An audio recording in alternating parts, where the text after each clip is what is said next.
Now, the government is unique in that it doesn't always purchase its software. Some of it makes its own.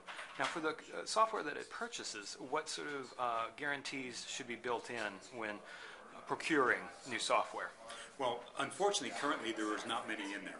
The licensing requirements effectively say, it'll work, and if it doesn't work, we'll give you your money back. But the government, using their power of procurement, has the ability for the things they purchase to say, what is the rigor that you're using? What are the technologies? What are the processes you're using to make sure that the software you're selling me as the government is indeed reduce the likelihood of vulnerabilities in there.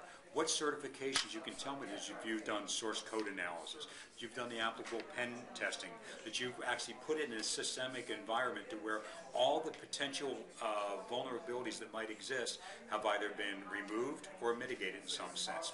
So that's one of the things that government would do. The second thing, for their own in-house developed stuff. And this is really critical. Many people forget that when you're just building, say, a web interface between a back-end personnel database system or a finance system and a web interface for an end user, that software that's created is just as susceptible to vulnerabilities as the stuff you buy off the shelf. So they need to make sure, one, that their people are trained, that there's well-defined processes, not just for quality, but also for security vulnerabilities in the software, and they have to make sure that's part of the development life cycle and not just something they plug on later on with patches.